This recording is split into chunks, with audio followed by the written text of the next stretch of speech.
नमस्कार साथियों, आपका स्वागत है लक्ष्यकार स्टडी चैनल पर।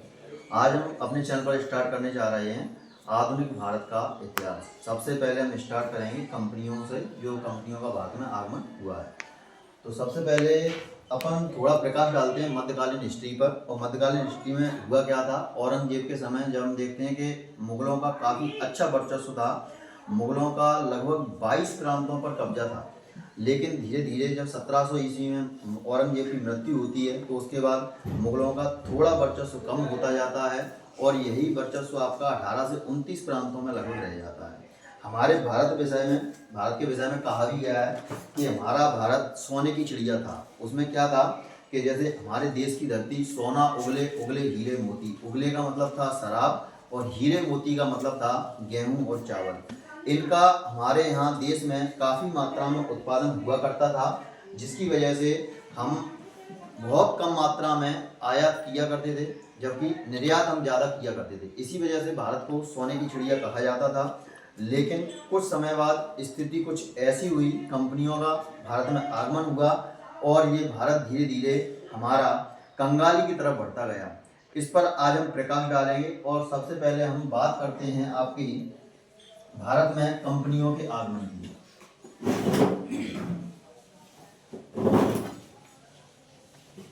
भारत में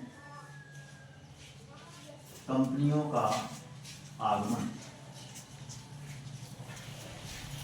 ठीक है।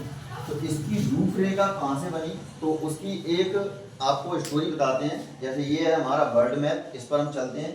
ये है एशिया महाद्वीप और यहाँ ये है यूरोप। यूरोप में कई छोटे छोटे देश हैं, जैसे कि आपका पुर्तगाल है, स्पेन है, डच है, फ्रांस है, डेनिश है। और इन देशों में ठंड बहुत ज़्यादा पड़ती थी और यहाँ के जो नागरिक थे वो ठंड से बचने के लिए क्या किया करते थे कि मसालों का लेप किया करते थे मांस पर और उसको खाते थे। तो मांस तुम्हारा मतलब प्रिजर्वेटिव के रूप में मसाले उस पर काम करते थे, जिससे मांस कई समय तक स्टोर किया जा सकता था और ये खाते थे। और इसी वजह से इनको क्या है, पूर्व के देशों पर, जैसे कि यहाँ अपन देखें, ये दिशा ऊपर वाली हो गई उत्तर, ये दिशा हो गई आपकी दक्षिण, ये दिशा हो गई आपकी पूर्व और ये दिशा हो गई आपकी पश्चिम। तो इन जो यूरोप के देश हैं, तो इनको पूर्व के देशों पर निर्भर रहना पड़ता था। क्वालिटी की अगर बात करें तो यहाँ पर अच्छी मात्रा में पूर्व के देशों में मसाले वगैरह बिका करते थे। ऐसा नहीं है कि यूरोप में मसाले नहीं मिलते थे, मसाले तो मिलते थे, लेकिन उनकी गुणवत्ता उस क्वालिटी की नहीं हुआ करती थी जिस क्वालिटी की उनको चाहिए थी। तो यहाँ पर क्या था, ये आपका अगर हम बात करें, ये इंडिया है, इधर पाकिस्तान है, इधर अफगानिस्तान है, फिर ईरान और ईराक। और इन देशों को कहा जाता है खाड़ी के देश। क्या कहा जाता है? खाड़ी के देश। और यहाँ पर आप जो डॉट डॉट करके बिंदु देख रहे हैं, इसको अपन बोलते हैं लाल सागर। और यहीं पर आपकी फारस की खाड़ी, जो आजकल काफ़ी चर्चा में बनी हुई है, जिस पर हारमोनी पर तुम्हारा थोड़ा कंट्रोवर्सी चल रही है और एलपीजी वगैरह की समस्या चल रही है। तो ये यहीं से चीज़ें स्टार्ट होती हैं, खाड़ी के देशों से।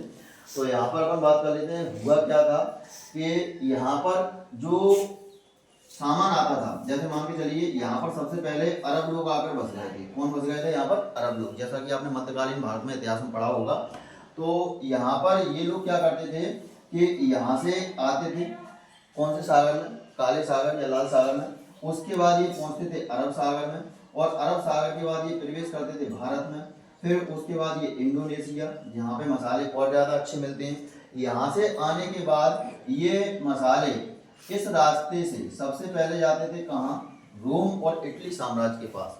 इसके बाद कहीं जाकर अंत में पुर्तगाल और स्पेन वासियों को ये मसाले मिला करते थे। जाहिर सी बात है, जब इतना लंबा मार्ग तय होगा तो कीमतों में इजाफा भी होगा। तो उनको, जो यहाँ के देश के जो नागरिक थे, तो उनको काफ़ी ज़्यादा महंगाई का सामना करना पड़ रहा था। तो जैसे मान के लिए 5 रुपए की चीज़ हो गई आपकी 25 रुपए की। तो इसी तरीके से तो यहाँ पर यूरोप में अगर अपन बात करें, पुर्तगाल के अंदर एक राजकुमार रहते हैं। पुर्तगाल के अंदर एक राजकुमार थे और उनका नाम था डॉन हेनरिक। पुर्तगाल राजकुमार कौन थे आपके? Don Henrique. और इनको हेनरी के नाम से भी जाना जाता है और इनको हेनरी ऑफ नेविगेटर के नाम से भी जाना जाता है। Henry of navigator. इन्होंने क्या किया था तो इन्होंने जहाज रानी के क्षेत्र में कार्य किया। किसके क्षेत्र में कार्य किया? जहाज रानी के क्षेत्र में इन्होंने कार्य किया। जहाज रानी के क्षेत्र में मतलब इन्होंने जहाज़ों का निर्माण करना शुरू कर दिया ताकि इनको पूर्व के देशों से व्यापार करने के लिए नए समुद्री मार्ग की जब ये खोज करें तो इनको महंगाई का सामना ना करना पड़े। तो इन्होंने जहाज रानी के क्षेत्र में कार्य करने के बाद इन्होंने नाविकों के लिए स्कूल खोले। नाविकों के लिए इन्होंने क्या खोले? स्कूल खोले। और उनमें स्कूल में इन्होंने शिक्षा देना स्टार्ट कर दिया ताकि जब हम पूर्व के देशों से व्यापार ना करें और नए समुद्री मार्गों की खोज, जैसे इनको इधर वाले मार्गों की खोज करनी थी क्योंकि इधर से अगर ये जाएंगे तो रोम और इटली वाले जो यहाँ पर हैं वो युद्ध का सामना करना पड़ेगा पुर्तगाल वासियों को, क्योंकि ये सारी की सारी फायदा ये ले रहे थे। तो इन्होंने कहा कि इधर वाले मार्ग से नए मार्ग खोजना चाहिए जिससे हम कैसे भी करके पहुंच जाएं भारत में, तो हमें आसानी होगी सामान लाने में उधर से। तो इनके 3 स्टूडेंट थे। एक थे आपके बार्थोलोम्यू डियाज, बार्थोलोम्यू डियाज, ठीक है, और दूसरे थे कोलंबस,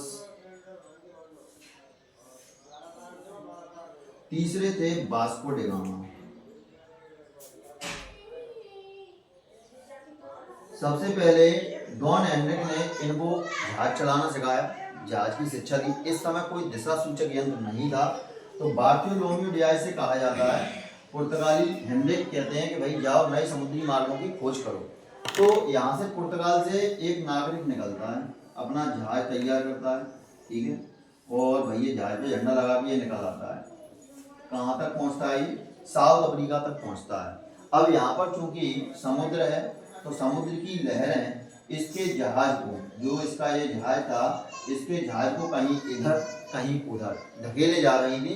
इसके पास कोई दिशा सूचक यंत्र न होने के कारण ये यहाँ पर रास्ता भटक जाता है और रास्ता भटकने के कारण ये वापस लौट जाता है। लेकिन इसने यहाँ पर इस महाद्वीप को एक नाम दे दिया, जो साउथ अफ्रीका था, इसने यहाँ पर इस महाद्वीप को नाम दे दिया उत्तमाशा अंतरी महाद्वीप। क्या नाम दे दिया?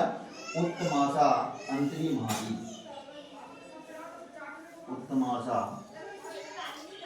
अंतरीय महाद्वीप, इसे केप ऑफ गुड होप के नाम से भी जाना जाता है, ठीक है। अब इसके बाद फिर ये कब पहुंचा था तुम्हारा? ये पहुंचा था 1487 में, ठीक है। कब पहुंचा था ये अपना डायरी में लेकर? 1487, ठीक है। और ये आपका आता है कोलंबस 1492 में। अब हेनरी इनसे कहते हैं कि भाई कोलंबस तुम जाओ, इनके बस की बात नहीं है, इन्होंने समुद्री मार्ग नहीं खोज पाया और ये भटक गए आ गए। फिर यहाँ से एक व्यक्ति निकलता है स्पेन से, कोलंबस, ठीक है। ये अपना जहाजी बेड़ा तैयार करता है और ये 1492 में निकलने के बाद ये इधर के रास्ते ना आकर ये डायरेक्ट पहुंचता है उत्तरी अमेरिका। यहाँ पर ये अपना जहाजी बेड़ा उतारता है। तो जैसे ही ये यहाँ पर पहुंचता है तो यहाँ पर भी काफ़ी ठंड पड़ रही थी, कुछ लोग आग के सामने बैठकर हाथ ताप रहे थे। तो इसको बड़ा खुशी हुई कोलंबस को कि इसने भारत का रास्ता खोज लिया है। लेकिन जब यहाँ के लोग इसके पास आते हैं और इंग्लिश में बात करने लगते हैं तो ये समझ जाता है और उनकी ठंड के कारण नाक लाल होती, तो ये कहता है ये तो रेड इंडियन है। फिर इसके बाद अब ये कहता है यहाँ पर आ तो गई है तो यहाँ से कुछ ले जाना चाहिए। तो यहाँ से ये सोना और चांदी भारी मात्रा में ले जाता है। इससे क्या होता है, स्पेन की अर्थव्यवस्था एकदम उछाल पर आ जाती है। लेकिन फिर बाद में कई और नागरिक इसके बाद यहाँ से आते हैं स्पेन से और फिर वो भी सोना चांदी ले जाने लगते हैं। तो इस वजह से क्या है, थोड़ा व्यापार में कंपटीशन होता है। तो जिस तरीके से स्पेन की अर्थव्यवस्था उछाल की ओर बढ़ी थी उसी तरीके से वह डाउन हो जाती है, क्योंकि किसी चीज़ की अगर ज़्यादा मात्रा में उपलब्धता हो जाए तो उसकी कीमतों में गिरावट आ जाती है। अब यहाँ पर फिर क्या होता है कि इसी दौरान इनकी मृत्यु हो जाती है हेनरी ऑफ नेविगेटर की, और अगला शासक तुम्हारा कौन बनता है? इमैनुअल बनता है। अगला शासक कौन बनता है? तो अगला शासक बनता है आपका इमैनुअल। इमैनुअल हेनरी के जो अधूरे काम थे उनको अंजाम देने के लिए अब ये भेजता है किसको? वास्को डी गामा को।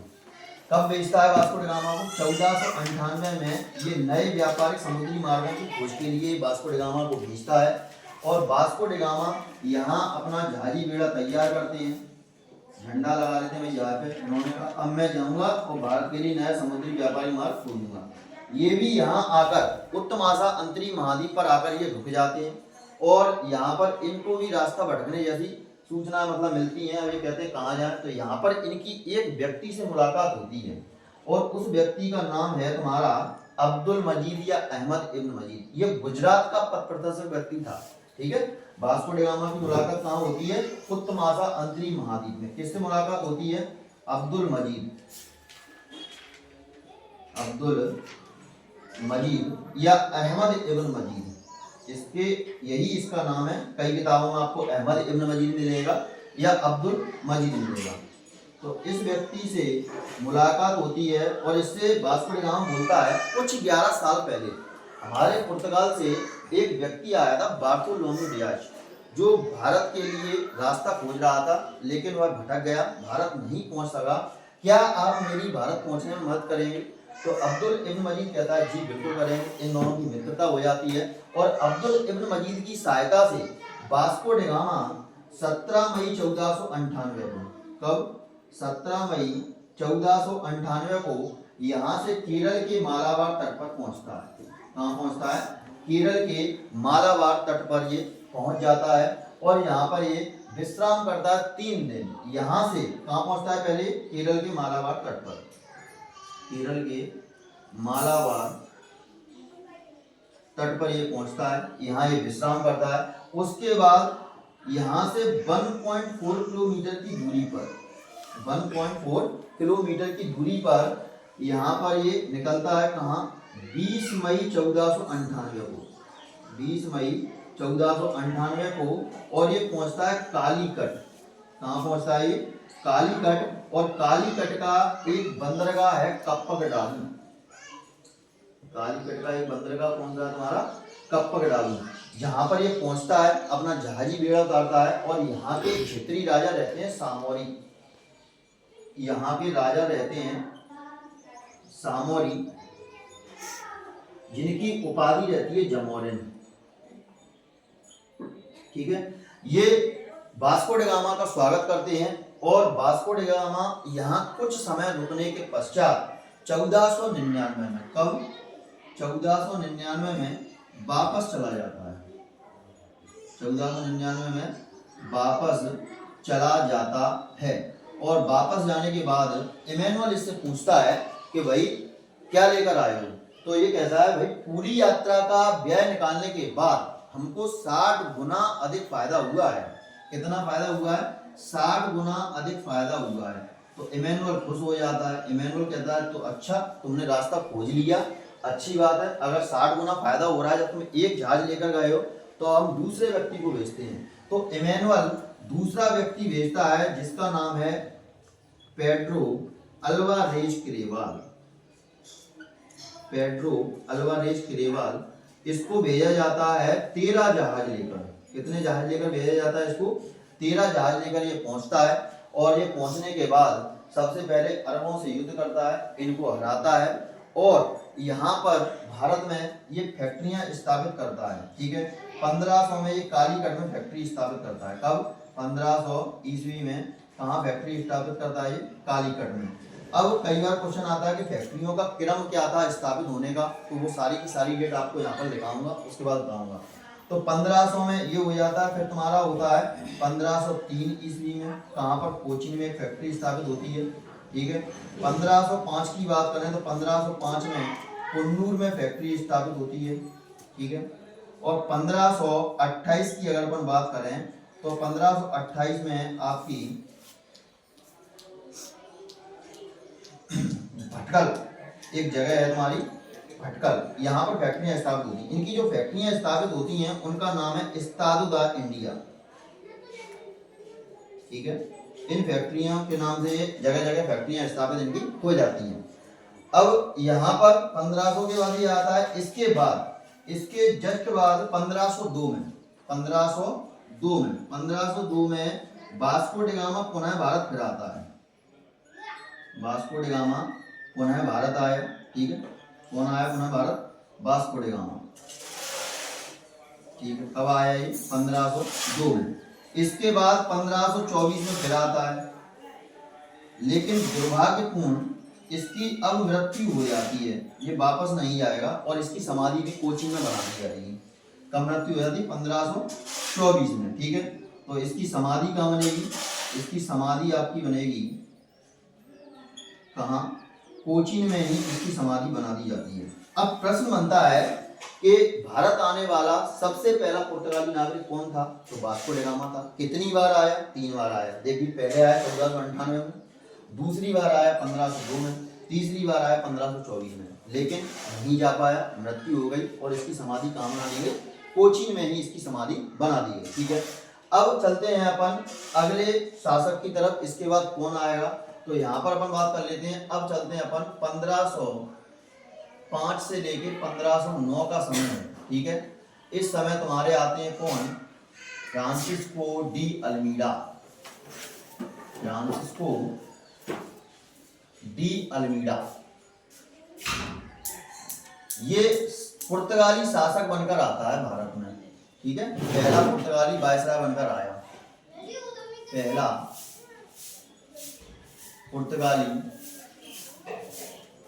वायसराय बनकर ये भारत आता है, ठीक है। और इसका मुख्य उद्देश्य क्या था? इसका भारत आने का मुख्य उद्देश्य था, जैसे आप देखेंगे यहाँ पर दिशा उत्तर है, यहाँ पर नीचे दिशा दक्षिण है, इधर कौन सी है?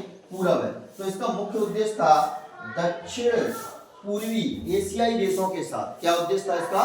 दक्षिण पूर्वी एशियाई देशों के साथ अच्छे व्यापारिक संबंध स्थापित करना इसका मुख्य उद्देश्य था, ठीक है। तो इसने क्या उद्देश्य था इसका मुख्य आने का?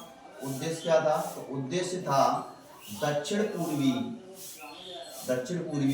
एशियाई देशों के साथ, एशियाई देशों के साथ अच्छे व्यापारिक संबंध स्थापित करना, अच्छे व्यापारिक संबंध स्थापित करना। इसके लिए इसने एक नीति अपनाई और उस नीति का नाम था ब्लू वाटर पॉलिसी।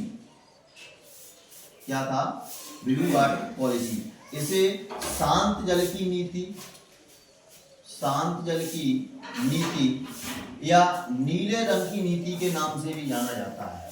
किस नाम से जाना जाता है? नीले रंग की नीति के नाम से भी जाना जाता था। इसका मुख्य उद्देश्य क्या था? क्षेत्रीय राजाओं से दोस्ती करना और आगे अपने साम्राज्य को बढ़ाना। लेकिन होता क्या है, 1508 ईस्वी में, कब? 1508 ईस्वी में 9 सैनिक मुस्लिम बेड़ा, ठीक है। 9 सैनिक मुस्लिम बेड़ा में तुम्हारा कौन कौन शामिल था? तो इसमें तुम्हारा शामिल था गुजरात का महमूद बेगड़ा, ठीक है। साथ में इसके कौन था? मिस्र की सेना थी, ठीक है। और तुम्हारा साथ में कौन था? तुर्की सेना थी, ठीक है। क्या था? तुर्की सेना थी। ये सभी मिलकर तुम्हारा किसके साथ? फ्रांसिस्को डी अल्मीडा के साथ। किसके साथ? फ्रांसिस्को डी अल्मीडा के साथ क्या करते हैं? ये एक युद्ध लड़ते हैं और इस युद्ध का नाम है चोल का युद्ध। कौन सा युद्ध है तुम्हारा? चोल का युद्ध। अब भाई ये तो दोस्ती करने के मकसद से था, तो इसने नीति चलाई थी ब्लू वाटर पॉलिसी, लेकिन पता क्या था कि ये 9 सैनिक मुस्लिम बेड़े में ये भारतीय राजा भी मिलेगा और इनके साथ गद्दारी करेगा। तो इस युद्ध में फ्रांसिस्को डी अल्मीडा यहाँ पर हार जाते हैं और ये तीनों शक्तियां जीत जाती हैं। अब फ्रांसिस्को डी अल्मीडा चुप रहने वालों में से नहीं था और उसने क्या किया? उसने 1509 ईस्वी यानी कि 1 साल इंतजार करने के बाद उसने अपने पुर्तगाल देश से, कहां से? पुर्तगाल से इसने क्या किया? अपने और गुंडे बुलाए 1509 में, ठीक है। 1509 ईस्वी में, ठीक है। इसने अपने आदमी बुला लिए वही और पुर्तगाल से। इसने कहा अच्छा तुम मुझे हराओगे। तो 1509 में ये और आदमी बुलाता है पुर्तगाल से और फिर एक युद्ध होता है। कौन सा? द्वीप का युद्ध। कौन सा युद्ध होता है? द्वीप का युद्ध। ये द्वीप जो जगह है आपकी, ये गुजरात में है और इस द्वीप के युद्ध में अब ये जीत जाता है और ये तीनों शक्तियां हार जाती हैं। कौन जीत जाता है? फ्रांसिस्को डी अल्मीडा, और ये तीनों शक्तियां हार जाती हैं। इसके बाद ये वापस पुर्तगाल चला जाता है। अगले शासक के रूप में अगर हम बात करें तो अगले शासक आते हैं आपके अल्फांसो डी अल्बुकर्क। कौन आते हैं? Alfonso de Albuquerque. Alfonso de Albuquerque शासक आते हैं अगले, ठीक है। और ये तुम्हारे कब आते हैं, तो ये आएंगे आपके 1509 से लेके 1515 ईस्वी तक, ठीक है। अब ये जैसे ही भारत आए, अब इनको पता था कि भारतीय राजा गद्दारी कर रहे हैं, तो इन्होंने क्या किया, सबसे पहले ब्लू वाटर पॉलिसी को बंद कर दिया। इन्होंने क्या किया, ब्लू वाटर पॉलिसी इन्होंने क्या कर दिया, बंद कर दिया। इन्होंने ब्लू वाटर पॉलिसी को बंद कर दिया और कहा भाई जिसके पास पावर है वही सर्वस्व साम्राज्य को स्थापित कर सकता है, मुझे जरूरत नहीं है कि मैं भारतीय राजाओं से दोस्ती करूं। तो इसने क्या किया, ब्लू वाटर पॉलिसी को बंद कर दिया। और फिर इसने, अब यहाँ काफी समय से पुर्तगाली सेना रह रही थी, इसके साथ आई थी, तो वो सैनिक भी कुछ ऐसे थे जो अपने घर जाने के लिए बेचारे परेशान थे, क्योंकि वो अपने बीवी बच्चों को छोड़कर आए थे, इस वजह से उनका मन नहीं लग रहा था युद्ध करने में या काम करने में। तो यहाँ पर अल्फांसो डी अलबुकर्क ने कहा एक काम करते हैं, हम यहीं पर पुर्तगाली बस्तियां बसाएंगे और भारतीय स्त्रियों से विवाह करेंगे, और इस तरीके से हम अपनी जो वंश है उसको आगे बढ़ा सकते हैं और भारतीयों पर धीरे धीरे राज कर सकते हैं। तो इसके लिए इन्होंने क्या किया, अल्फांसो डी अलबुकर्क ने 1510 ईस्वी में, कब, 1510 ईस्वी में इन्होंने विजयनगर साम्राज्य, जैसा कि आपने सुना होगा विजयनगर साम्राज्य, ठीक है। तो विजयनगर साम्राज्य के प्रतापी शासक थे कृष्णदेव राय। कौन थे आपके, कृष्णदेव राय। तो कृष्णदेव राय के दरबार में इन्होंने किसको भेजा, फादर लुई को भेजा। किसको भेजा, फादर लुई को इन्होंने भेजा और कहा कि कुन्नूर और भटकल में, क्या कहा इन्होंने, कुन्नूर और भटकल में, इन्होंने कहा भाई कुन्नूर और भटकल में हमें फैक्ट्रियां स्थापित करने की आप इजाजत दे रहे। कुन्नूर और भटकल में इनको फैक्ट्रियां स्थापित करने की इजाजत मिल गई। साथ ही कृष्णदेव राय ने इनसे कहा कि हम संधि तभी करेंगे जब आप हमें घोड़े सिर्फ विजयनगर साम्राज्य को ही बेचेंगे। क्या था कि पुर्तगाल में घोड़े काफी अच्छी क्वालिटी के मिलते थे जो युद्ध में सहायता करते थे। तो इन्होंने क्या कहा, संधि के तहत फादर लुई से इन्होंने कह दिया कि पुर्तगाली विजयनगर साम्राज्य को ही घोड़े बेचेंगे। 1510 में ही अब इन्हें फैक्ट्रियां स्थापित करने की इनको अनुमति मिल गई। अगली अपन बात कर लेते हैं 1510 में ही। 1510 में इन्होंने क्या किया, जो बीजापुर के शासक हैं, बीजापुर के शासक हैं तुम्हारे कौन, यूसुफ आदिल शाह। कौन है, यूसुफ आदिल शाह। और यूसुफ आदिल शाह से इन्होंने, भाई साहब ने क्या कर लिया, गोवा छीन लिया। क्या छीन लिया इन्होंने, गोवा छीन लिया। अब गोवा इन्होंने छीन लिया। इसके बाद अपन देखते हैं 1511 में, 1511 में फारस की खाड़ी, जैसा कि मैंने आपको बताया था खाड़ी देश है, तो फारस की खाड़ी का जो मुख था हारमुंज, जो अभी काफी कंट्रोवर्सी में चल रहा है, तो फारस की खाड़ी हारमुंज के मुख पर भी इन्होंने अधिकार कर लिया। 1511 में फारस की खाड़ी हारमुंज के मुख पर अधिकार कर लिया। हारमुंज के मुख पर क्या कर लिया इन्होंने भैया, अधिकार कर लिया।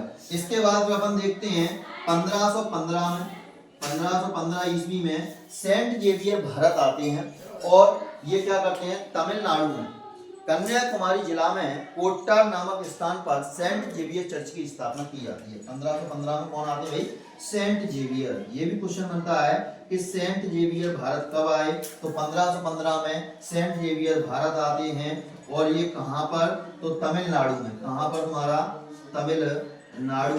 तमिलनाडु का जिला कौन सा है तुम्हारा, कन्याकुमारी। कौन सा जिला है तुम्हारा, कन्याकुमारी। और इस कन्याकुमारी जिले में एक जगह है तुम्हारी कोट्टार, और कोट्टार नामक स्थान पर सेंट जेवियर चर्च की स्थापना की जाती है। कौन सी चर्च की स्थापना की जाती है, सेंट जेवियर चर्च की स्थापना की जाती है।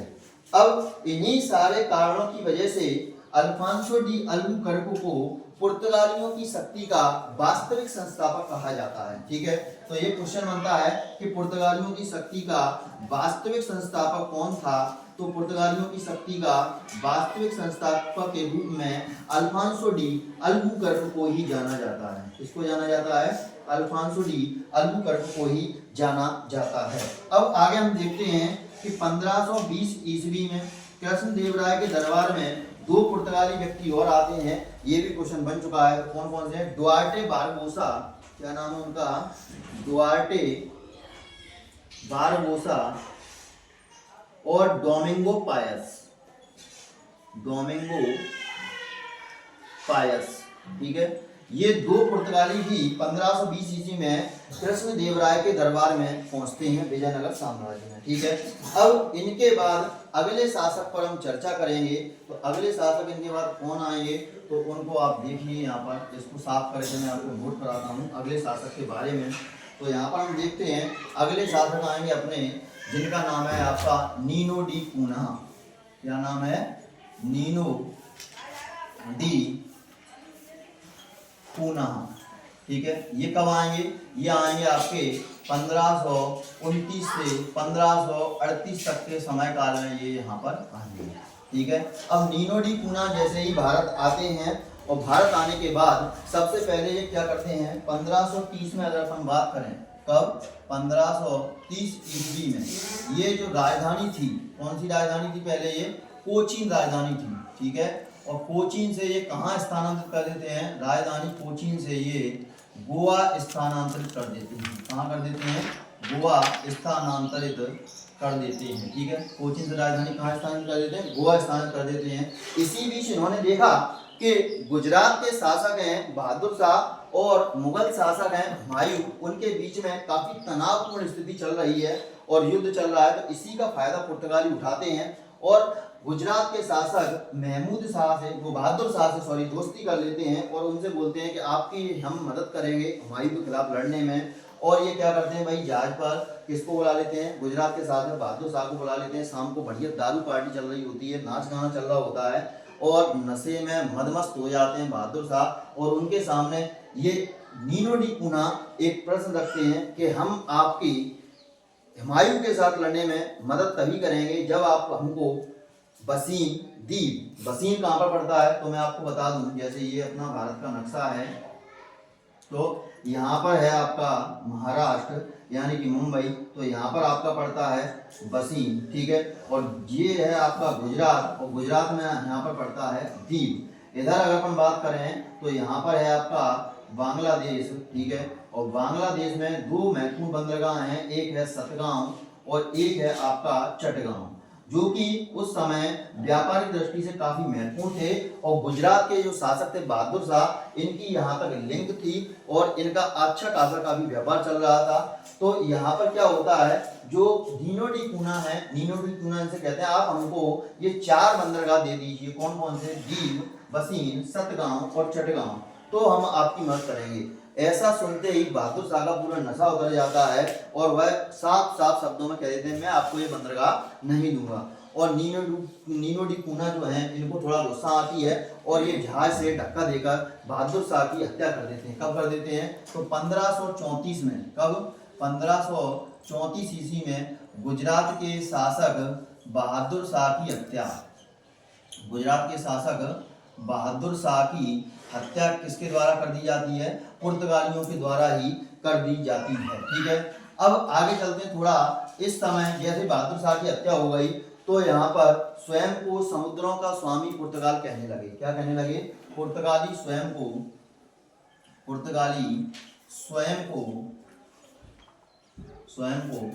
समुद्र का स्वामी कहने लगे। क्या कहने लगे?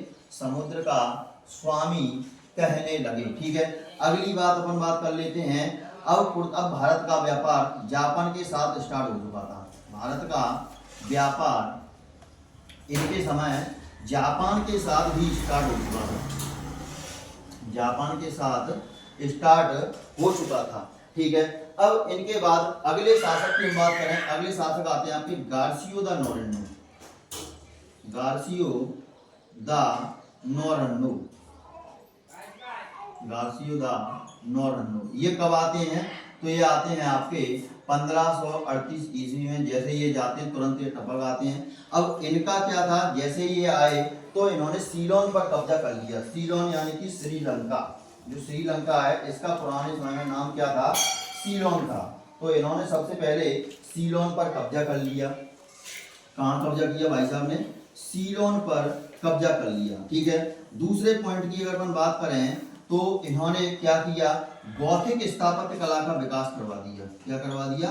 गौथिक स्थापत्य कला का विकास करवा दिया। भौतिक स्थापत्य कला क्या होती है, तो पुराने जमाने में जैसे जो घर बना करते थे तो उन घरों पर ऐसी रेलिंग लगवा दिया करते थे ये लोग, इसे ही अपन क्या बोलते थे, गौथिक स्थापत्य कला बोलते थे। और ये गौथिक स्थापत्य कला का विकास भी गार्सियो द नोरेनो को समय हुआ था। साथ ही अपन बात कर लेते हैं, इन्होंने कार्टेज अरमेड़ा काफिला व्यवस्था शुरू की। क्या की, कार्टेज अरमेड़ा काफिला व्यवस्था इन्होंने शुरू की। कार्टेज अरमेड़ा काफिला व्यवस्था भी इन्होंने शुरू की। कार्टेज अरमेड़ा काफिला व्यवस्था क्या होती है, तो पुर्तगालियों का बारूद और काली मिर्च पर पूरी तरीके से एकाधिकार था। ये नहीं चाहते थे कि काली मिर्च का उपयोग, काली मिर्च उस समय मसालों में सबसे फर्स्ट क्वालिटी मानी जाती थी, क्योंकि ये प्रिजर्वेटिव के रूप में काम किया करती थी। क्या करते थे, भारत से टमाटर वगैरह ले जाते थे, फिर उसकी चटनी बनाते थे और मांस पर लेप कर देते थे, जिससे वह काफी लंबे समय तक उसको स्टोर किया जा सकता था। दूसरा, बारूद का प्रयोग ये नहीं चाहते थे कि कोई दूसरा शासक या किसी दूसरे देश का व्यक्ति इनके ही विरुद्ध हथियार बनाने में करे। तो इन्होंने कार्टेज अरमेड़ा काफिला व्यवस्था शुरू कर दी। और फिर इसके बाद क्या था कि भारत से यदि कोई जहाज बाहर जा रहा है पुर्तगाल की तरफ या स्पेन की तरफ, तो उन जहाजों की चेकिंग होती थी और वहां पर ये देखा जाता था कहीं ये चीजें तो नहीं ले जा रहे हैं। तो सबसे पहले अपन बात करते हैं, पहली बार कार्टेज अरमेड़ा जो कार्टेज परमिट था, कार्टेज परमिट पहली बार लेने वाला शासक, पहली बार लेने वाला शासक तुम्हारा कौन था, तो ये मुगल शासक था आपका अकबर। ठीक है, इसने सबसे पहले अपने ही यहाँ का होकर इसने सबसे पहले पुर्तगालियों से कार्टेज परमिट लेना स्टार्ट किया, क्योंकि इसके भी जहाज की चेकिंग पुर्तगालियों ने कर दी। उनने इसको भी नहीं छोड़ा। उन्होंने कहा भले ही तुम भारत अपने देश के वासी हो, लेकिन आपको अपने जहाज की चेकिंग करानी होगी, कहीं आप यहाँ से काली मिर्च और बारूद तो किसी को नहीं देने जा रहे हो। दूसरी अपन बात कर लेते हैं, इन्होंने कार्टेज अरमेड़ा काफिला व्यवस्था शुरू कर दी 1540 ईस्वी में। कब, 1540 ईस्वी में गोवा के सारे मंदिर मस्जिद तोड़े गए। गोवा के सारे मंदिर मस्जिद तोड़े गए। गोवा के सारे मंदिर मस्जिद तोड़े गए। क्यों तोड़े गए, क्योंकि पुर्तगाली यहाँ पर ईसाई धर्म का प्रचार प्रसार करना चाहते थे। 1556 में अगर अपन बात करें तो अकबर के समय, क्योंकि अभी शासन किसका चल रहा है, अकबर का ही चल रहा है, तो 1556 ईस्वी में अकबर के समय 3 बार जेसुइयक मिशन आता है। 3 बार जेसुइयक मिशन आता है और ईसाई मिशनरी की स्थापना की जाती है। 1560 में ही प्रिंटिंग प्रेस की स्थापना हुई। कब हुई तुम्हारी, 1560 में ही प्रिंटिंग प्रेस की स्थापना होती है। और आपका 1560 में ईसाई धर्म न्यायालय, 1560 में ईसाई धर्म न्यायालय की भी स्थापना की जाती है। ठीक है, अब यहाँ पर होता क्या है, अकबर के बाद अपन देखते हैं कि जहांगीर आते हैं और जहांगीर के समय 1605 ईस्वी में, कब, जहांगीर के समय 1605 ईस्वी में तंबाकू की खेती की जाती है। 1605 ईस्वी में जहांगीर के समय तंबाकू की खेती क्या होती है तुम्हारी, शुरू भी होती है और बंद भी होती है। कारण क्या था, जैसे ही इन्होंने तंबाकू की खेती करवाना स्टार्ट किया तो यहाँ पर होता क्या है कि तंबाकू की खेती के दौरान इनकी पत्नी ने इनका विरोध किया, कहा कि ये चीज़ें अच्छी नहीं, आप इनकी खेती मत करवाओ। इन्होंने बात सुनी नहीं और इनकी पत्नी का स्वर्गवास हो जाता है। बाद में फिर ये उनकी याद में ही ये खेती भी तंबाकू की यहाँ पर बंद करवा देते हैं। तो कुल मिलाकर अपन बात करें कि 1605 में जहांगीर के समय तंबाकू की खेती तुम्हारी आरंभ होती है और इन्हीं के समय बंद हो जाती है। अब अपन बात कर लेते हैं 1621 की। तो जैसे कि आप भारतीय नक्शे में यहाँ पर देखेंगे कि इस साइड में आपका है पश्चिम बंगाल, ठीक है, और पश्चिम बंगाल में तुम्हारा अगर अपन बात करें तो यहाँ पर एक बंदरगाह है हुगली, ठीक है, ये हुगली नदी के पास ही है। तो यहाँ पर तुम्हारा क्या होता है 1621 में, अब शासनकाल आ चुका है तुम्हारा शाहजहां का। तो 1621 में पुर्तगाली थे ये हुगली को लूटपाट का केंद्र बनाते हैं, हुगली को लूटपाट का केंद्र बनाते हैं, ठीक है, हुगली को लूटपाट का केंद्र बनाते हैं और शाहजहां इनको क्या कर देते हैं भैया, भगा देते हैं। शाहजहां इनको भगा देते हैं, ठीक है। अब ये सोचते हैं भाई कुछ तो काम करना पड़ेगा, वरना अपनी शक्ति कमजोर हो रही है। तो जो पुर्तगाली हैं 1661 में अपनी राजकुमारी कैथरीन ब्रिगेंजा का, कब 1661 में अपनी राजकुमारी कैथरीन ब्रिगेंजा का संबंध ब्रिटिश राजकुमार चार्ल्स द्वितीय के साथ कर देते हैं। कब कर देते हैं? तो 1661 में पुर्तगाली अपनी राजकुमारी कौन है? कैथरीन ब्रिगेंजा, ठीक है। इनका संबंध भैया किससे कर देते हैं? तो कैथरीन ब्रिगेंजा का संबंध कर देते हैं ब्रिटिश राजकुमार चार्ल्स द्वितीय के साथ कर देते हैं, ठीक है।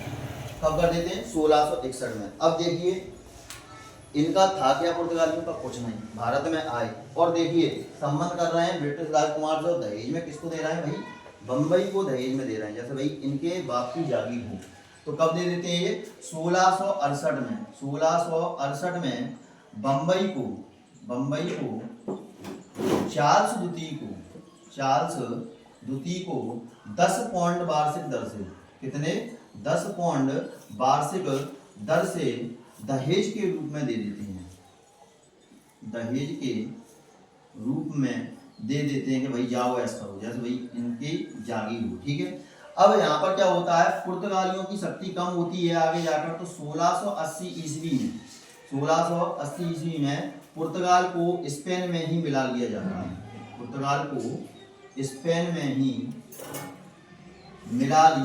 है। ठीक है। अब यहाँ पर क्या होता है? अगर अपन बात करें, पुर्तगाली सबसे पहले भारत आए और सबसे बाद में भी जाएंगे। क्या था? 1961 तक। कब? 1961 तक गोवा और दमन द्वीप तुम्हारे पुर्तगालियों के कब्जे में ही थे। किसके कब्जे में थे? तुम्हारे पुर्तगालियों के कब्जे में थे। लेकिन भारतीय सरकार ने, इसकी तीनों सेना ने मिलकर 17 दिसंबर 1961 को, कब? 17 दिसंबर 1961 को भारत सरकार की तीनों सेनाओं ने मिलकर, ठीक है, भारत सरकार की तीनों सेनाओं ने मिलकर, तीनों सेना वही कौन सी? जल थल, आपको सब पता है, ठीक है। भारत की सरकार की तीनों सेनाओं ने मिलकर एक ऑपरेशन चलाया और इस ऑपरेशन का नाम था ऑपरेशन विजय, ठीक है। और पुर्तगालियों को 48 घंटे की मोहलत दी गई और अंत में 19 दिसंबर 1961 को पुर्तगालियों को भारत छोड़कर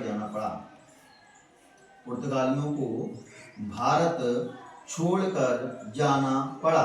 तो इससे निष्कर्ष क्या निकला कि पुर्तगाली सबसे बाद में जाते हैं और सबसे पहले आते हैं। अब इसके बाद अपन चर्चा करते हैं डच पर, ठीक है।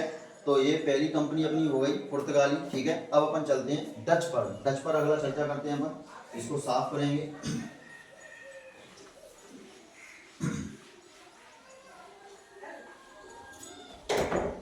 तो डच की अपन बात कर रहे हैं, तुम्हारी किसकी बात कर रहे हैं अपन? डचों की, ठीक है।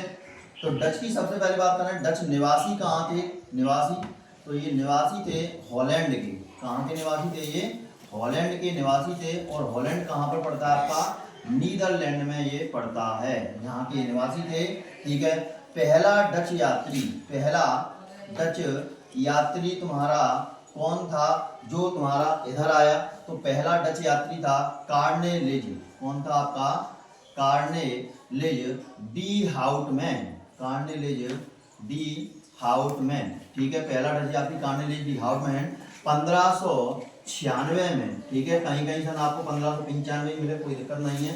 1596 में कहाँ पहुंचा? तो इंडोनेशिया के, कहाँ? इंडोनेशिया के सुमात्रा बाटेन तट पर पहुंचा। कहाँ पहुंचा? इंडोनेशिया के सुमात्रा बाटेन तट पर पहुंचा, ठीक है। अब यहाँ पहुंचने का इसका प्रमुख कारण क्या था? क्योंकि इंडोनेशिया में ही सबसे महत्वपूर्ण मसालों की मंडी लगा करती थी। जैसा कि आप देख रहे हैं, ये इंडोनेशिया है, यहाँ पर महत्वपूर्ण मसालों की मंडी लगा करती थी। पहला डच यात्री कार्नेलिज डी हाउटमैन 1596 में इंडोनेशिया की सुमात्रा बाटेन तट पर पहुंचा, ठीक है। पहली डच फैक्ट्री, ठीक है। क्वेश्चन बनता है कि पहली डच फैक्ट्री कब स्थापित हुई? तो पहली डच फैक्ट्री 1602 में इंडोनेशिया में ही स्थापित हुई। 1602 में इंडोनेशिया, ठीक है। 1602 में कहाँ? इंडोनेशिया में ही स्थापित होती है, ठीक है। अब शुरुआत में अगर अपन बात करें तो डच इंडोनेशिया के जो महत्वपूर्ण मसालों के द्वीप थे वहीं तक केंद्रित थे। बाद में ये भारत आते हैं और भारत में पहली फैक्ट्री, भारत में पहली डच फैक्ट्री, इंडिया में पहली डच फैक्ट्री, इंडिया में पहली डच फैक्ट्री आपकी कहाँ खुलती है? तो इंडिया में पहली डच फैक्ट्री 1605 में मसूलीपट्टनम, कहाँ खुलती है आपकी? मसूलीपट्टनम। ये कहाँ है भाई? आंध्र प्रदेश में है। तो यहाँ पर पहली फैक्ट्री तुम्हारी कहाँ खुल जाती है? मसूलीपट्टनम आंध्र प्रदेश में खुल जाती है। ठीक है, इसके बाद तुम्हारी 1616 में दूसरी फैक्ट्री खुलती है, 1602 में दूसरी फैक्ट्री। ठीक है, कहाँ खुलती है? सूरत में खुलती है। 1602 में सेकंड फैक्ट्री कहाँ खुलती है? सूरत में खुलती है। कहाँ? 1616 में, सॉरी 1600, ठीक है 1616 में। ठीक है, फिर इसके बाद अपन देखते हैं कि इंडोनेशिया में 1619 में, कब? 1619 ईस्वी में इंडोनेशिया में डचों के द्वारा, इंडोनेशिया में डचों के द्वारा जकार्ता वाटविया नगर की स्थापना की जाती है। कौन सा नगर? जकार्ता वाटविया नगर की स्थापना। ठीक है, जकार्ता वाटविया नगर की स्थापना कब की जाती है? 1619 में की जाती है। डच 1627 में डचों ने पीपली पर अधिकार कर लिया। ठीक है, पीपली एक जगह है। और 1653 में एक जगह और है जहां डचों ने अधिकार किया, वो है चिनसुरा।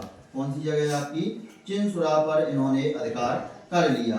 अब यहाँ पर क्या था? ये दो इन्होंने अधिकार कर लिए, तो यहाँ पर एक अपन देखते हैं चीज, इन दोनों के मध्य में 1641 में, कहाँ? 1641 में केरल में एक जगह है आपकी, कौन सी? त्रावणकोर। कौन सी जगह है? त्रावणकोर। त्रावणकोर के राजा हैं आपके मार्तंड वर्मा। कौन है आपके राजा? मार्तंड वर्मा। मार्तंड वर्मा के साथ डचों का एक युद्ध होता है, जिस युद्ध को बोलते हैं अपन कोलाचेल का युद्ध। ठीक है, कोलाचोल का युद्ध। ठीक है, कोलाचोल के युद्ध में क्या होता है? डच परास्त होते हैं और मार्तंड वर्मा आपके जीत जाते हैं। ठीक है, रही बची शक्ति इनकी 1759 ईस्वी में आपका क्या होता है? अंग्रेजों के साथ, किसका? डचों का अंग्रेजों के साथ एक युद्ध होता है डचों का, और उस युद्ध को अपन बोलते हैं बेदरा का युद्ध। कौन सा युद्ध बोलते हैं? बेदरा का युद्ध। इसमें अंग्रेज जीतते हैं और डचों का पतन हो जाता है। तो ये आपके हो गए डच। ठीक है,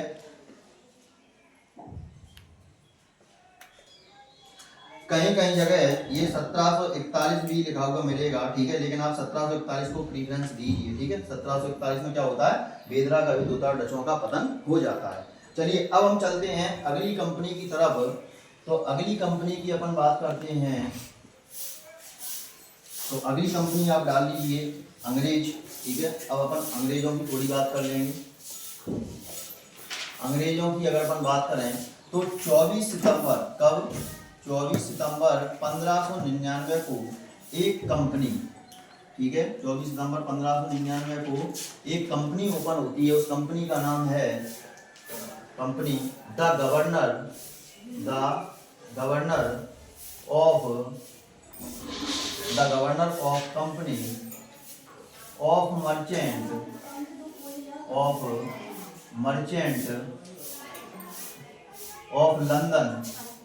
merchant of London trending into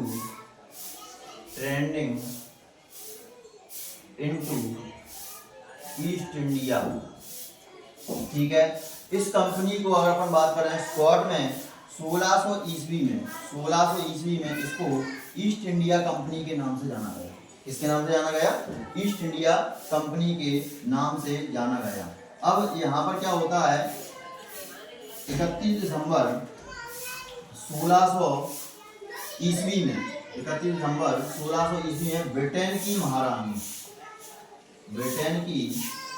महारानी एलिजाबेथ, ठीक है, ब्रिटेन की महारानी एलिजाबेथ द्वारा अपना राजदूत, इनका राजदूत कौन सा था? रॉकफिल। कौन सा राजदूत था इनका? रॉकफिल को अकबर के दरबार में, ठीक है, रॉकफिल को भेजा जाता है कहाँ? अकबर के दरबार में। क्यों भेजा जाता है? 15 वर्षों का एकाधिकार भी प्राप्त करना था। 15 वर्षों का एकाधिकार मतलब 15 वर्षों तक ये व्यापार करना चाहते थे, तो इसलिए इन्होंने अपना राजदूत कौन सा भेजा था? रॉकफेल्ज को भेजा। अब भाई रॉकफेल्ज आया राजदूत बनकर, तारीफ तो करेगा ही। तो रॉकफेल्ज ने क्या किया? रॉकफेल्ज जैसे अकबर के दरबार में आता है तो रॉकफेल्ज ने फतेहपुर सीकरी, जो अपना फतेहपुर सीकरी है, इसकी तुलना, फतेहपुर सीकरी की तुलना किससे की है? फतेहपुर सीकरी की तुलना की है लंदन से। भैया तुलना कर दी सामने वाले की इन्होंने, मतलब बिल्कुल इतना मतलब बाढ़ पे चढ़ा दिया कि दूसरा वाला इंसान भाई साहब 15 वर्षों के लिए एकाधिकार पत्र देने के लिए तैयार हो गया। ठीक है, तो इन्होंने क्या किया? एकाधिकार पत्र प्राप्त किया। ठीक है, इनको क्या मिला? एकाधिकार पत्र प्राप्त किया। ठीक है, एकाधिकार पत्र प्राप्त किया और महारानी को दे दिया, ठीक है। फिर अपन चलते हैं 15 वर्षों के बाद, फिर आते हैं जेम्स प्रथम। अब जेम्स प्रथम सोचते हैं कि क्यों ना अब इसको अनिश्चित काल के लिए ये पत्र अपन को मिल जाए तो मजा आ जाए। तो जेम्स प्रथम अपना राजदूत भेजते हैं। ठीक है, जेम्स प्रथम अपना राजदूत कौन सा भेजते हैं? इसका नाम है तुम्हारा कैप्टन हॉकिंस। क्या नाम है इसका? Captain Hawkins. कैप्टन हॉकिंस 1608 में सूरत पहुंचता है। सूरत कहाँ है? गुजरात में। ठीक है, 1608 में कहाँ पहुंचा? सूरत पहुंचा। ठीक है, और इसके बाद 1609 में कैप्टन हॉकिंस 1609 ईस्वी में कैप्टन हॉकिंस कहाँ पहुंचता है? तो ये पहुंचता है जहांगीर के दरबार में। ठीक है, जहांगीर के दरबार में पहुंचा। ठीक है, जहांगीर के दरबार में पहुंचा और इसने क्या कहा? व्यापार करने के लिए शाही अनुमति दे दो। लेकिन जहांगीर यहाँ पहले से ही पुर्तगालियों के दबाव में थे, उन्होंने स्पष्ट मना कर दिया, आपको शाही व्यापार की अनुमति नहीं मिल पाएगी। ठीक है, लेकिन जो कैप्टन हॉकिंस था ये अंग्रेजी भाषा का अच्छा जानकार था, इसलिए जहांगीर ने कैप्टन हॉकिंस को इंग्लिश खान या फिरंगी खान की उपाधि दे दी। ठीक है, तो पहले अपन क्या लिखेंगे? शाही अनुमति रद्द। ठीक है, शाही अनुमति क्या हो गई इनकी? रद्द कर दी गई। किसके कारण कर दी गई? पुर्तगालियों के दबाव के कारण। दूसरा, कैप्टन हॉकिंस को जो उपाधि मिली थी, कौन सी उपाधि मिली थी? इंग्लिश खान या फिरंगी खान। कौन सी उपाधि थी? इंग्लिश खान या फिरंगी खान।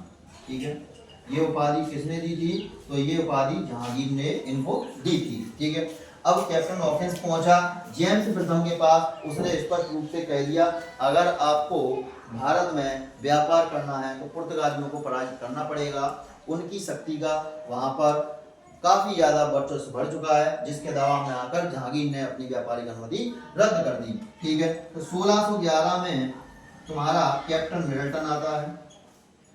कैप्टन मिडल्टन, ठीक है, कब आता है? 1611 में आता है, चला जाता है, भाई इसके बस की कुछ बात नहीं है। फिर आता है 1612 में थॉमस वेस्टरो।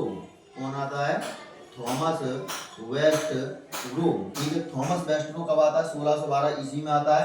अब ये जहांगीर के दरबार में नहीं आता, ये क्या करता है तुम्हारा गुजरात के पास, यहाँ पर जैसा कि आपको पता है कि बीच में मध्य प्रदेश है। ठीक है, और मध्य प्रदेश से एक नदी निकलती है बैतूल के, कहाँ से? मुल्ताई जिले से। ठीक है, कौन सी नदी है? ताप्ती नदी। ये खंडवा, बुरहानपुर, फिर उसके बाद तुम्हारी कहाँ जाती है? ये गुजरात में पहुंचती है। गुजरात में सूरत के पास एक बंदरगाह है और उस बंदरगाह को बोलते हैं स्वाली बंदरगाह। कौन सा बंदरगाह तुम्हारा? स्वाली बंदरगाह। ठीक है, तो स्वाली बंदरगाह पर थॉमस वेस्टरो अपना जहाजी बेड़ा उतारते हैं, पुर्तगालियों को पराजित करते हैं। उसके बाद जहांगीर के दरबार में जाते हैं, जहांगीर इनसे खुश होकर शाही व्यापार की अनुमति दे देता है। ठीक है, तो क्या लिखेंगे अपन? 1612 में थॉमस वेस्टरो ने स्वाली बंदरगाह पर पुर्तगालियों को पराजित किया।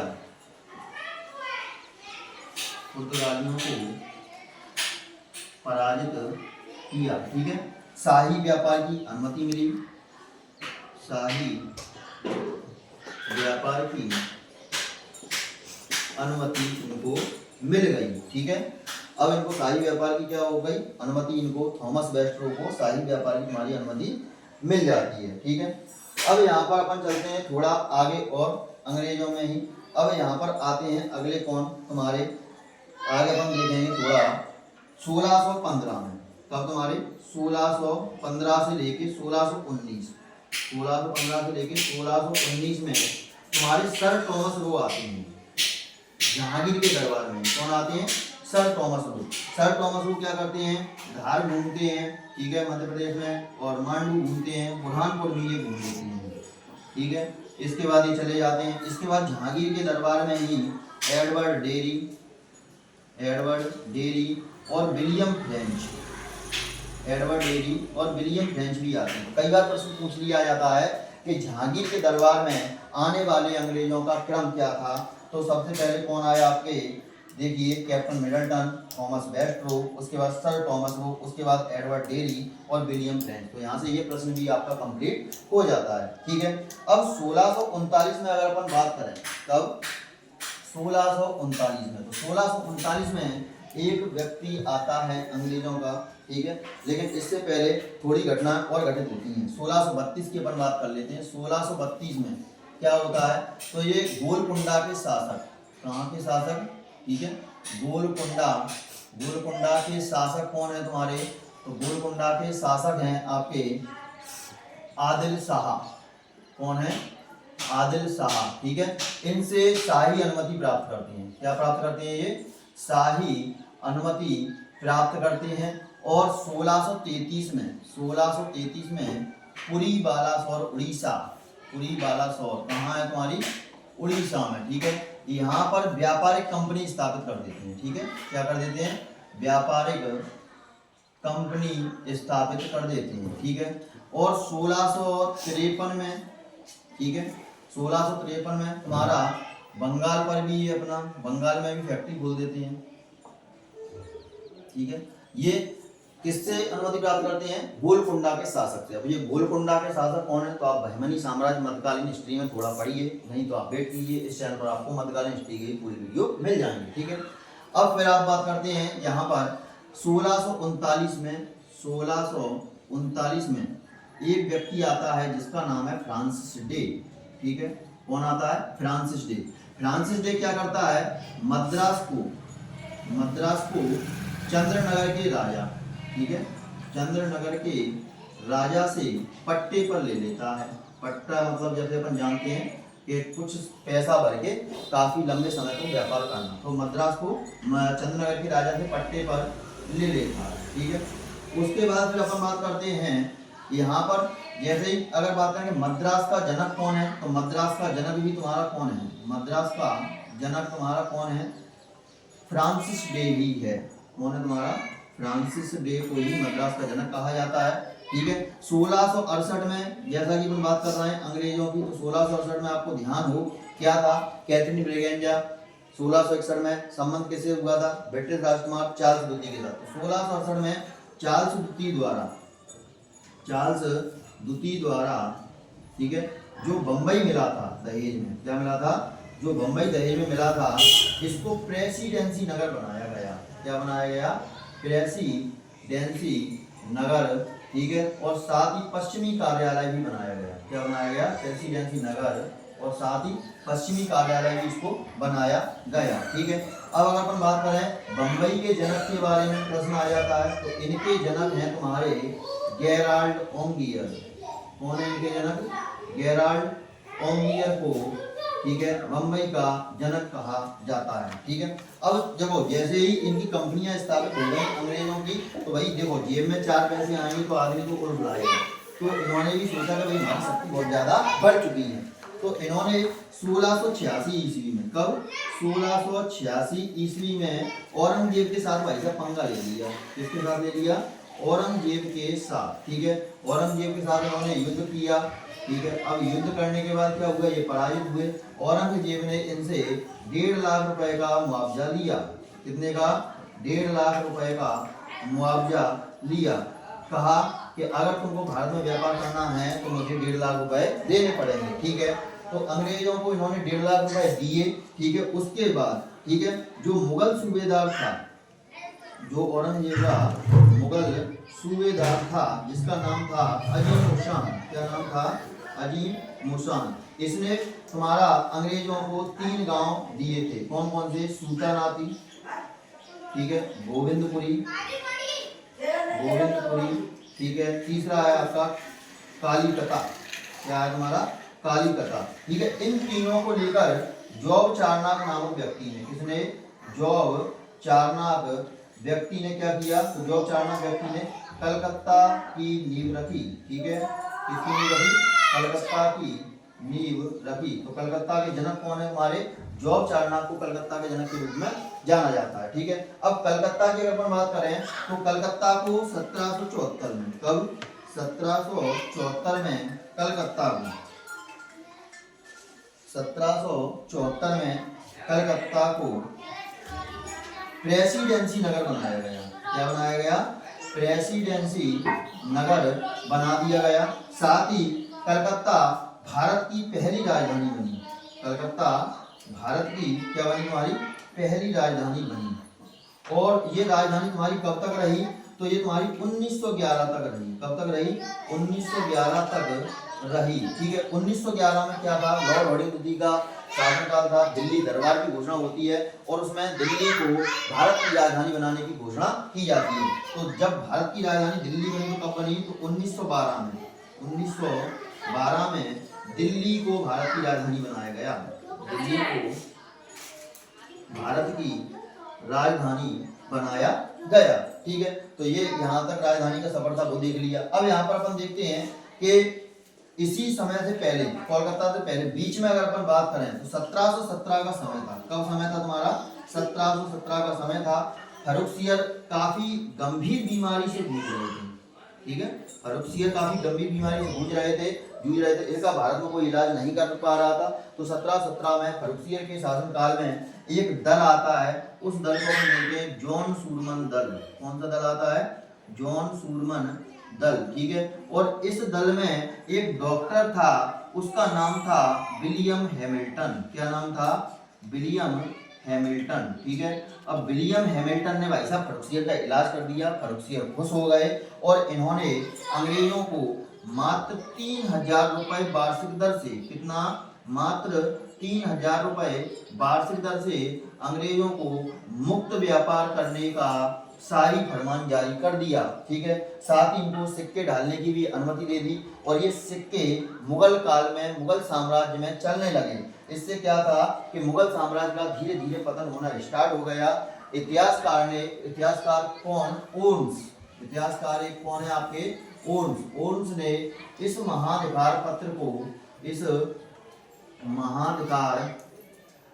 को मेगना कार्टा कहा है। क्या कहा है हमारा? मेगना कार्टा कहा है, ठीक है। किसने कहा है? हमारा ओल्स नामक इतिहासकार ने मेगना कार्टा की इसको संज्ञा दी है, ठीक है। तो ये हो गया तुम्हारा क्या? अंग्रेजों का। अब अपन बात कर लेते हैं डेनिस की, जिसमें कुछ ज्यादा नहीं है, फिर अपन फ्रांसीसी करके कंपनियां सारी खत्म कर देंगे, ठीक है। तो अब अपन बात करते हैं किसकी? डेनिस की। तो डेनिस अगर अपन बात करें तो तुम्हारे कब आते हैं? डेनिस आपके आते हैं 1616 में। कब आते हैं डेनिस आपके? 1616 में ये तुम्हारे भारत आए। 1616 में ये आए तुम्हारे कौन? डेनिस, ठीक है। 1620 में भाई साहब ने पहली फैक्ट्री खोली। 1620 में पहली फैक्ट्री कहाँ खुलती है? तो पहली फैक्ट्री खुलती है ट्रैंकोबार में। कहाँ खुलती है? ट्रैंकोबार में। ट्रैंकोबार कहाँ है तुम्हारा? तमिलनाडु में है। आज की डेट में ये एक पर्यटन केंद्र है। क्या है तुम्हारा? एक पर्यटन केंद्र के रूप में है, ठीक है। फिर दूसरा अपन बात कर लेते हैं 56 साल बाद। कितने साल बाद? 56 साल बाद, ठीक है। दूसरी फैक्ट्री भाई साहब खोलते हैं 1676 ईस्वी में। कहाँ खोलते हैं? तो श्री रामपुर बंगाल में खोलते हैं। कहाँ खोलते हैं? श्री रामपुर बंगाल में दूसरी फैक्ट्री इनकी खुल जाती है, ठीक है। अब कोई इनको ज्यादा मुनाफा नहीं मिल रहा था, तो ये तुम्हारा 69 साल बाद। कितने साल बाद? 69 साल बाद, ठीक है। कब? 17 जोड़ दीजिए आप इनको, कितना हो जाएगा? 9 6 15 6 7 13 14 6 1 7। 1745 में सारी फैक्ट्री अंग्रेजों को बेचकर चले जाती है। सारी फैक्ट्री अंग्रेजों को बेचकर चले जाते हैं, ठीक है। तो ये तुम्हारा क्या था? डेनिस का कार्यकाल था। ज़्यादा नहीं चले। अब अपन बात कर लेते हैं फ्रांसीसियों की तरफ, ठीक है। उसी के साथ हमारी कंपनियां सारी खत्म हो जाएंगी। तो एक ही वीडियो में आपको सारा कंटेंट मिला है, बढ़िया तरीके से पॉज कर करके आप देखिए और अपने नोट्स यहीं से बना लीजिए। अब अपन बात कर लेते हैं फ्रांसिसों की, ठीक है। फ्रांसिस, तो फ्रांसिस तुम्हारे कब आते हैं? तो फ्रांसिस तुम्हारे अपन बात करें सबसे बाद में आए, ठीक है, सबसे बाद में आए, ठीक है। दूसरा अपन बात कर लेते हैं इस समय फ्रांस का तुम्हारा सम्राट कौन था? तो इस समय फ्रांस का सम्राट था आपका लुई 14वां, ठीक है। कौन सम्राट था? लुई 14वां। इनका मंत्री कौन था? तो इनका मंत्री था आपका कोलबर्ट। मंत्री कौन था? कोलबर्ट था, ठीक है। फिर आता है प्रश्न पहली फ्रांसीसी फैक्ट्री, पहली फ्रांसीसी ईस्ट इंडिया कंपनी, अपन कहते हैं पहली फ्रांसीसी ईस्ट इंडिया कंपनी कब खुली? तो 1664 में, ठीक है। 1664 में कहाँ? फ्रांस में ही खुली है। कहाँ खुली? फ्रांस में ही, क्योंकि ये सरकारी धन से खुली थी। किससे खुली थी? सरकारी धन यानी सरकारी खजाने से खुली थी, ठीक है। तो फ्रांसीसी सिर्फ इसका क्या करते थे? फ्रांसीसी सिर्फ इसका संरक्षण करते थे। फ्रांसीसी सिर्फ संरक्षण किया करते थे, ठीक है।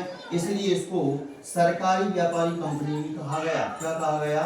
सरकारी व्यापारी कंपनी भी कहा गया, ठीक है। फिर अपन बात कर लेते हैं कि भारत में पहली फैक्ट्री कब खुली? तो भारत में पहली France east India company, Bharat में पहली फ्रांस ईस्ट इंडिया कंपनी कब खुली? तो ये खुली आपकी 1668 में, ठीक है। कब खुली तुम्हारी? सॉरी 1664 में, ठीक है। 1664 में तुम्हारी फ्रांस में कंपनी ये खुलती है और 1668 में, ठीक है। 1668 में फ्रांस में कंपनी खुलती है और किसके द्वारा खुलती है? ये तुम्हारी भारत में सूरत में, कहाँ? भारत में सूरत में। किसके द्वारा? फ्रैंकोइस कैरो के द्वारा, ठीक है। तो भारत में पहली कब खुली? तो 1668 में खुली। किसके द्वारा खुली? फ्रैंकोइस कैरो के द्वारा ये कंपनी खोली जाती है, ठीक है। दक्षिण भारत में भी कंपनी खोलते हैं। कहाँ खोलते हैं? दक्षिण भारत में भी ये कंपनी खोल लेते हैं। इसके बाद 1673 में, कब? 1673 में बलीकोंडपुरम के सूबेदार, बलीकोंडपुरम के सूबेदार तुम्हारे कौन है?